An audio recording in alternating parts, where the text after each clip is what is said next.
जी, अस्सलाम वालेकुम। उम्मीद है कि आप तमाम दोस्त खैरियत से होंगे। आज हम बात करेंगे कि यूके में कितना वक़्त गुज़ारा जाए तो परमानेंट रेज़िडेंस मिल जाती है, जिसको आम ज़ुबान में पीआर कहते हैं। लेकिन ये सिर्फ़ पीआर का लफ़्ज़ मैंने इसलिए इस्तेमाल किया है कि आम फ़हम में पाकिस्तान में, इंडिया में या दीगर जो ममालिक हैं, वहाँ पर ज़्यादा पीआर को ही कंसीडर किया जाता है कि जी किसी बंदे को अगर किसी जगह की रेज़िडेंसी मिल गई है, तो उसको परमानेंट रेज़िडेंस के लिए पीआर का लफ़्ज़ ही इस्तेमाल होता है। जबकि यूके में जो है वो पीआर का लफ़्ज़ इस्तेमाल नहीं होता, यहाँ आईएलआर का लफ़्ज़ इस्तेमाल होता है, इंडेफिनिट लीव टू रिमेन। तो ये थोड़ा-सा फ़र्क है, लेकिन चूँकि ये दोनों चीज़ें एक जैसी हैं, इसलिए हम पीआर का लफ़्ज़ इस्तेमाल कर लेते हैं समझने के लिए। यूके के हवाले से कुछ क्वेश्चंस जो थे वो मुझे मौसूल हो रहे थे कि जी पीआर जो है वो यूके में कितना अरसा रहें तो उसके बाद पीआर मिल जाती है। देखिए यूके में 2 से 3 जो है वो स्टैंडर्ड्स हैं परमानेंट रेज़िडेंस हासिल करने के। पहला रेज़िडेंस जो है वो तो 5 साल की मुद्दत के लिए है। अब ये जो 5 साल के ऊपर जो लोग यहाँ पर वक़्त गुज़ारते हैं, ये चाहे वो शादी करके आएँ या वो वर्क परमिट पर आएँ, टियर 2 भी जिसको कहा जाता है। अगर स्पॉन्सरशिप की बुनियाद पर यानी कि मैरिज के बाद अगर आप यहाँ पर आते हैं यानी कि आपकी वाइफ़ या आपका ख़ावंद जो है, वो आपको स्पॉन्सर करता है और आप यूके के अंदर तशरीफ़ लाते हैं, तो यहाँ पर आपको 5 साल गुज़ारने होंगे। उसके बाद आप परमानेंट रेज़िडेंसी के लिए क्वालिफ़ाई कर जाते हैं। और दूसरा तरीका ये होता है कि या तो आप डायरेक्ट किसी दूसरे मुल्क से, इंडिया से, पाकिस्तान से या किसी भी मुल्क से आप यहाँ पर टियर 2 के वीज़े पर आएँ और जिसको आम फ़हम ज़ुबान में वर्क परमिट कहा जाता है और यहाँ पर 5 साल गुज़ारें। देन आप क्वालिफ़ाई करते हैं कि आप यूके की परमानेंट रेज़िडेंसी जिसको आईएलआर कहा जाता है, इंडेफिनिट लीव टू रिमेन, उसके लिए आप क्वालिफ़ाई कर सकते हैं। ये तो हो गए 2 तरीके के जिसमें आप 5 साल की बुनियाद पर यूके की रेजिडेंसी जो है वो हासिल कर सकते हैं।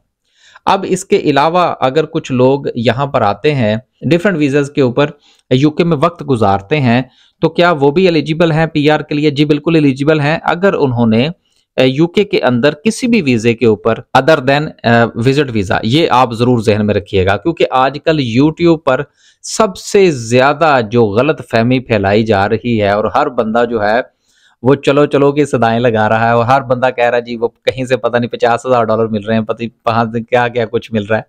तो बहरहाल उसके ऊपर भी इंशाल्लाह आने वाले दिनों में हम बात करेंगे एक एक टॉपिक के ऊपर। लेकिन मैं सिर्फ यहाँ पर यह समझाना चाहता हूँ कि आप विजिट वीजे को जहन से निकाल दीजिएगा। जी, तो ये तो 2 तरीके थे कि जिसकी बुनियाद पर आप अगर इस यूके के अंदर आते हैं तो 5 साल के बाद आप एलिजिबल हो जाते हैं कि आप परमानेंट रेजिडेंसी के लिए अप्लाई कर सकें।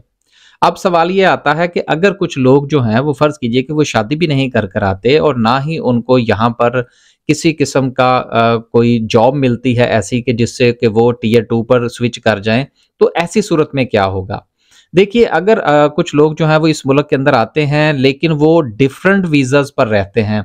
मिसाल के तौर पर वो पहले जो है वो इस मुल्क के अंदर आते हैं स्टूडेंट वीज़े की बुनियाद पर और वो कुछ अरसा जो है वो अंडर ग्रेजुएट्स में गुजारते हैं, फिर वो ग्रेजुएशन करते हैं, फिर उसके बाद वो कुछ और कोर्सेज़ वगैरह करते हैं। देन उसके बाद जो है वो उनको कोई वर्क मिल जाता है यहाँ पर, पोस्ट स्टडी वर्क में चले जाते हैं, लेकिन या फिर अगर वो यहाँ पर पीएचडी करते हैं तो फिर उसके बाद उनको कोई पोस्ट डॉक मिल जाता है या कुछ इस तरह के कुछ समझ लीजिए कि मिक्सचर ऑफ वीज़ाज़ की बुनियाद पर अगर वो इस मुल्क के अंदर रहते हैं, यूनाइटेड किंगडम के अंदर रहते हैं और वो 10 साल इस मुल्क के अंदर गुजारते हैं, तो फिर वो एलिजिबल हैं कि वो परमानेंट रेजिडेंसी के लिए अप्लाई कीजिए। क्योंकि मैंने खुद भी इस मुल्क के अंदर जो है वो 10 साल गुजारने के बाद परमानेंट रेजिडेंसी हासिल की थी। तो ये तो एक ऐसा समझ लीजिए, बल्कि मैं तो इन तमाम मराहिल में से गुजरा हूँ। हम तो जो है वो स्टूडेंट वीज़े में से भी गुजरे हैं, हम टियर 2 में से भी गुजरे हैं। लेकिन चूंकि कुछ हालात वाक़यात जो हैं वो अप्स एंड डाउन होते रहे और चलते-चलाते जो है वो हमारे 10 साल पूरे हो गए।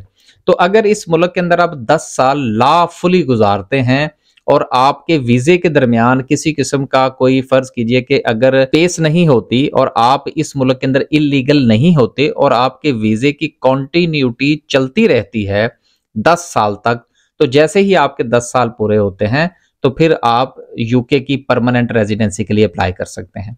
तो उम्मीद करते हैं कि आज की इस वीडियो से आपको कुछ थोड़ा बहुत आइडिया हुआ होगा कि यूके में कितना वक्त गुजारें तो फिर हमें यूके की परमानेंट रेजिडेंसी मिलती है। तो उम्मीद है कि आज की वीडियो से भी आपको कुछ ना कुछ फ़ायदा पहुंचा होगा। आने वाली वीडियो में इंशाल्लाह मज़ीद बिल अमूम दुनिया के हवाले से और बिलखसूस यूके के हवाले से, जो वीज़ा एंड इमिग्रेशन के हवाले से जो क्वेश्चंस हैं उनके इंशाल्लाह जवाब देने की कोशिश करेंगे। जो अपडेट्स होंगी वो भी आपके साथ वक्तन फ़वक्तन शेयर करते रहेंगे। अल्लाह हाफ़िज़।